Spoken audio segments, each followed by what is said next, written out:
দখলদার ইসরায়েলি বাহিনীর হাতে ক্রমশ দীর্ঘ হচ্ছে ফিলিস্তিনিদের প্রাণ হারানোর সংখ্যা।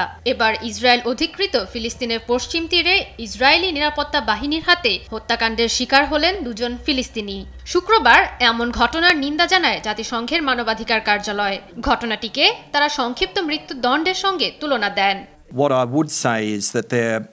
ইসরায়েলি সীমান্তে পুলিশ কর্তৃক দুই ফিলিস্তিনিকে গুলি করে হত্যার ঘটনায় আমরা স্তম্ভিত। পশ্চিম তীরে ইসরায়েলি নিরাপত্তা বাহিনী এবং বসতি স্থাপনকারীদের দ্বারা ফিলিস্তিনিদের বিচার বহির্ভূত হত্যাকাণ্ড যেন সাধারণ ঘটনা হয়ে দাঁড়িয়েছে। কোনো ধরনের জবাবদিহিতা ছাড়াই এই ঘটনাগুলো ঘটছে। ইসরায়েলের সামরিক ও পুলিশ বাহিনীর দাবি, জেনিনে অভিযান চালানোর সময় ঘটে এমন ঘটনা। এ সময় তারা সন্ত্রাসী কাজের সঙ্গে যুক্ত কয়েকজনকে আটকের জন্য অভিযান চালাচ্ছিল। সন্দেহভাজনদের বিরুদ্ধে বিস্ফোরক মজুদ এবং ইসরায়েলি নিরাপত্তা বাহিনীর ওপর হামলা চালানোর অভিযোগের প্রেক্ষিতে ঘটে এমন ঘটনা।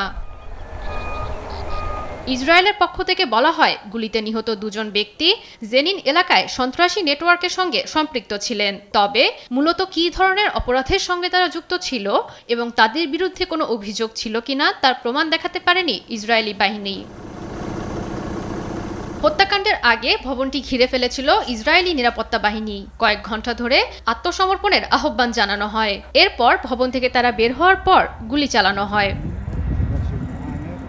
ঘটনাটির সঙ্গে যুক্ত সেনা ও পুলিশ বাহিনীর প্রতি পূর্ণ সমর্থন জানিয়েছেন ইসরায়েলের নিরাপত্তা মন্ত্রী ইতামার বেন গাভির। সামাজিক যোগাযোগ মাধ্যম এক্সে দেয়া এক পোস্টে তিনি জানান, সন্ত্রাসীদের বেঁচে থাকার কোনো অধিকার নেই। জয়া সরকার, নিউজ ডেস্ক, দেশ টিভি।